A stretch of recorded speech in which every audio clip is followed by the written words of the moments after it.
Assalamualaikum warahmatullahi wabarakatuh. Apa kabarnya anak-anakku semua? Semoga selalu dalam keadaan sehat ya. Jangan lupa untuk selalu menggunakan masker ketika berada di luar ruangan, menghindari kerumunan, serta mencuci tangan menggunakan sabun. Baik, sebelum kita memulai pembelajaran hari ini, alangkah lebih baiknya kalau kita berdoa terlebih dahulu ya. Berdoa dipersilahkan. Baik, cukup. Baik anak-anak, hari ini untuk mata pelajaran administrasi umum kita akan belajar tentang materi sistem penyimpanan tanggal. Di minggu lalu kita sudah belajar tentang bagaimana cara sistem penyimpanan abjad serta penampungan kembalinya, mulai dari bagaimana cara menyimpan di dalam laci, guide hingga hanging folder. Nah, nanti di sistem penyimpanan pun nanti sistemnya sama. Kita akan belajar terlebih dahulu sistem tanggal itu seperti apa, kelebihannya, kekurangannya, serta cara penemuan dan penyimpanannya. Untuk itu langsung saja kita akan bahas agenda kita hari ini. Yang pertama kita akan membahas tentang pengertian, kemudian yang kedua tentang kelebihan dan kekurangan, yang ketiga cara penyimpanan, dan yang keempat adalah cara penemuan kembali. Sistem tanggal adalah sistem penyimpanan dan penemuan kembali arsip yang disusun berdasarkan tahun, bulan, dan tanggal arsip tersebut dibuat. Jadi kalau kemarin sistem tanggal berdasarkan nama perusahaan atau nama yang mengirim ataupun yang kita kirimin surat, sedangkan sistem tanggal itu berdasarkan tanggal surat yang ada di dalam surat tersebut. Jadi bukan dari tanggal kita mencatat surat tersebut, tapi dari tanggal yang tertera pada suratnya. Kalau misal ada surat tanggal 7 Januari 2020, berarti nanti sistem tanggal ini menggunakan si tanggal tersebut, yaitu 20 Januari 2020, seperti itu. Nah, sebenarnya sistem tanggal ini sangat sederhana dan mudah, karena hanya menggunakan tanggal yang ada dalam surat, jadi ibaratnya nggak perlu mikir lagi harus dikasih kode apa dan sebagainya. Cukup tinggal lihat tanggal yang ada dalam surat. Nah, keunggulan dari sistem tanggal ini yang pertama adalah sistemnya sederhana karena urutan tanggal sudah jelas dan pasti, ya Januari, Februari, Maret hingga Desember. Kemudian setiap bulannya ada tanggal 1 sampai 30 atau 1 sampai 31. Sedangkan Februari 1 sampai 28. Kalau kabisat 1 sampai 29 seperti itu. Kemudian yang kedua, cocok digunakan untuk arsip yang berkaitan dengan bidang keuangan. Misalnya di perusahaan, sistemnya desentralisasi, di mana di bagian keuangan itu menggunakan sistem tanggal. Gunanya apa? Semisal nih, mau ngecek laporan keuangan bulan Desember, kemudian mau ngecek kas kecil tanggal 3 Desember dan sebagainya, bisa lebih gampang untuk mencarinya. Yang ketiga, mudah diterapkan, seperti yang sudah saya sampaikan bahwa kalau sistem tanggal ini nggak perlu cari-cari kode lagi, cukup tinggal lihat tanggal yang ada dalam surat tersebut. Nah, ada kelebihan, pasti juga ada kekurangan ya. Nah, salah satunya adalah yang pertama, orang cenderung tidak mudah mengingat tanggal dibandingkan nama dan masalah, sehingga dapat menyulitkan dalam pencarian. Misalnya nih, kita mau cari surat. Kalau yang kita cari 1 bulan yang lalu, mungkin kita sedikit mengingatnya. Tapi semisal kalau yang dicari adalah surat 2 tahun yang lalu, apakah kita ingat itu surat dari siapa dan sebagainya? Kan tidak, kita lebih cenderung bisa mengingat tentang nama dan masalah. Yang kedua, kurang cocok diterapkan di perusahaan besar yang volume suratnya banyak. Misalnya, surat tersebut setiap harinya menerima 20 surat.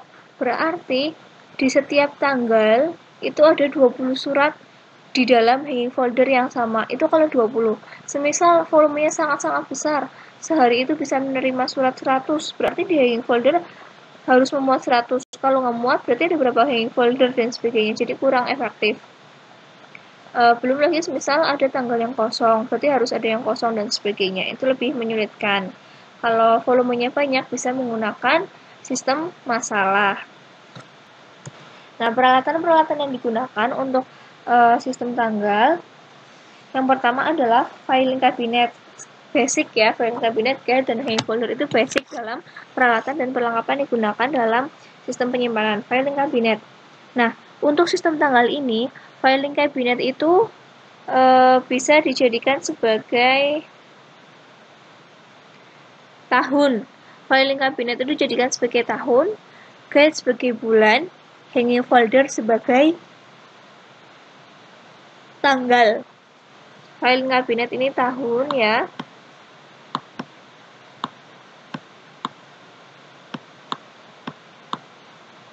Guide ini bulan.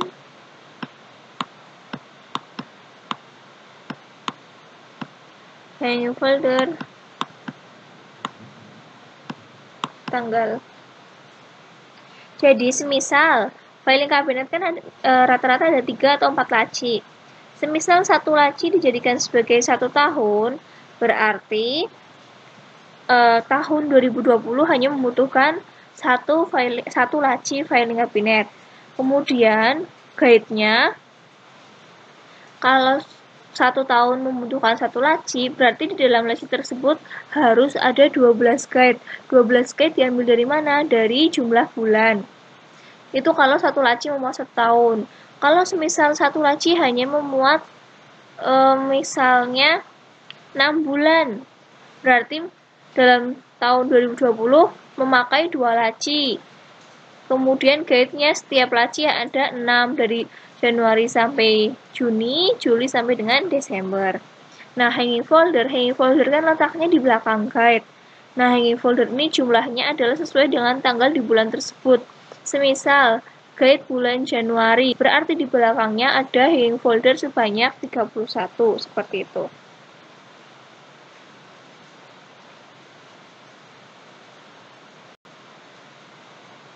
Berarti 1 laci, misal 1 tahun filing cabinet, 1 laci.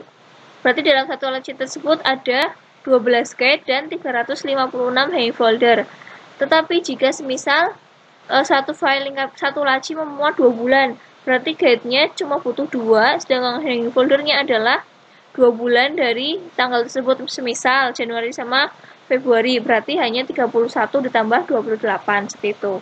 Kemudian yang kartu indeks. Kartu indeks adalah untuk memudahkan dalam pencarian.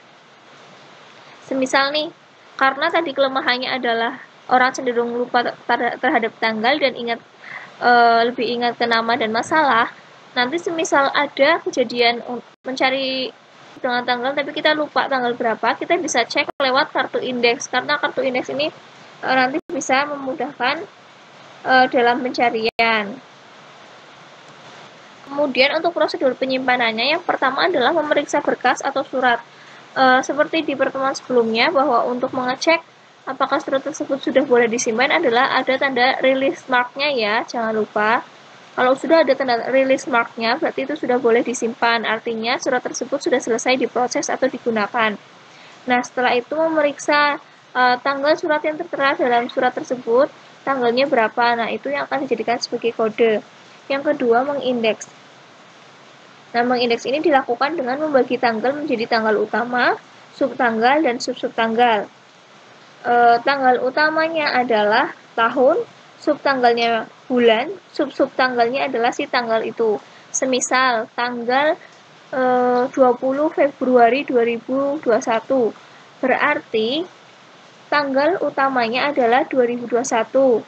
Kemudian subtanggalnya adalah Februari, sub-subtanggalnya adalah 20. Itu mengindeks. Yang ketiga adalah mengkode. Mengkode adalah kegiatan mengkode dilakukan dengan memberi kode pada surat dengan kode tanggal. Jadi tanggal yang sudah kita ketahui tersebut kita tulis di kode. Nah, posisinya jika dalam bentuk portrait penyimpanannya berarti diletakkan di pojok kanan atas surat. Tapi kalau dalam bentuk landscape juga dalam bentuk pojok kanan atas, misal seperti ini saya gambarkan.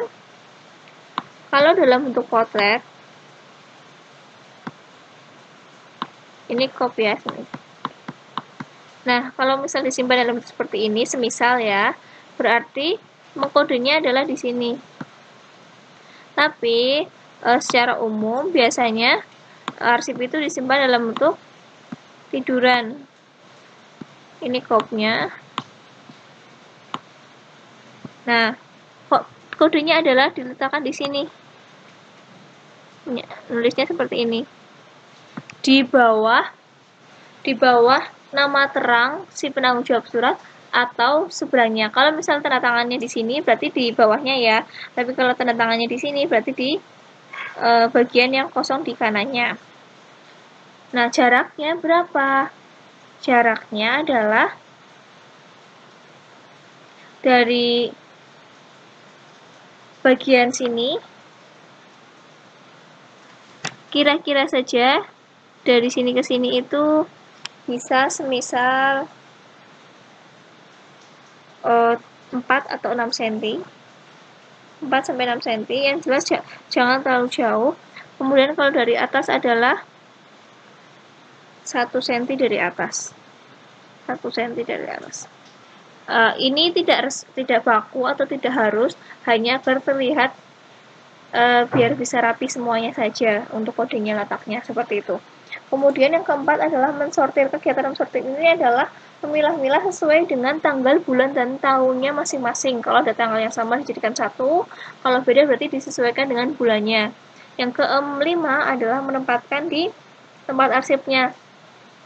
Semisal tanggal 3 Maret 2020, berarti disimpan pada laci 2020 di guide Maret. Jadi tanggal berapa? Oke, ulangi. Semisal tanggal 17 Maret ya, 17 Maret 2020. Berarti disimpan dalam laci tahun 2020, guide Maret, di belakang guide Maret. Kemudian folder tanggal 17. Nanti arsipnya dimasukkan ke dalam situ. Itu untuk penempatannya, contoh ya. Kemudian setelah tahu prosedur penyimpanannya, bagaimana untuk penemuan kembalinya? Nah, untuk penemuan kembalinya yang pertama adalah tentukan identitas surat berupa tanggal surat tersebut. Jadi, kita harus tahu dulu tanggal berapa yang mau kita cari, surat tanggal berapa. Kalau sudah, misalnya kita mau mencari arsip lamaran kerja tanggal 3 Februari 2018. Berarti langkah keduanya cari arsip. Dicari pada laci berkode 2018 di belakang guide Februari dan di dalam folder 3. Itu untuk surat tanggal 3 Februari 2018. Kemudian yang ketiga, memeriksa arsip yang dicari. Dicek apakah benar arsip yang dicari itu benar atau tidak. Kalau sudah, arsipnya tersebut ditukar dengan lembar pinjam arsip yang lembar pertama. Jadi kan suratnya kita ambil nih, mau dikasih ke yang pinjam. Nah, untuk mengganti surat yang diambil, kita isi dengan lembar pinjam arsip lembar 1. Kemudian yang keempat, menyerahkan surat beserta lembar pinjam arsip lembar kedua ke si peminjam. Sedangkan lembar ketiganya diletakkan di declare file sebagai alat pengontrol. Alat pengontrol apa? Pengontrol peredaran surat. Jadi misal bisa dilihat, tanggal 10 harusnya surat sudah dikembalikan, tapi belum dikembalikan oleh si A. Berarti nanti si arsiparis bisa memintanya, seperti itu. Kemudian bagaimana jika kita lupa tanggalnya? Bagaimana cara nyari arsipnya? Yaitu kita bisa menggunakan si kartu indeks. Jadi kita harus tahu dulu nama orang atau perusahaan yang akan kita cari suratnya. Kemudian kita cari indeksnya melalui abjad itu. Kemudian baru kita cek di kodenya, kode berapa. Misal cari surat dari Agus. Setelah ketemu kartu indeksnya, kita cek suratnya Agus itu tanggal berapa, ada di kode. Kalau sudah ketemu misal 1 Januari, nah kita baru cari ke sistem penyimpanan tanggal tersebut 1 Januari. Seperti itu anak-anak untuk prosedur penemuan kembali. Nah, untuk materi sistem penyimpanan dan penemuan kembali sistem tanggal sudah selesai ya. Sangat-sangat mudah untuk bisa diterapkan. Semoga anak-anak bisa lebih paham dan ada sedikit gambaran ya. Jika memang masih bingung atau ada pertanyaan, bisa disampaikan di grup kelas ataupun e-learning milik sekolah kita, seperti itu. Baik, saya rasa untuk pertemuan kali ini cukup. Mohon maaf apabila ada kesalahan, semoga bermanfaat. Wassalamualaikum warahmatullahi wabarakatuh.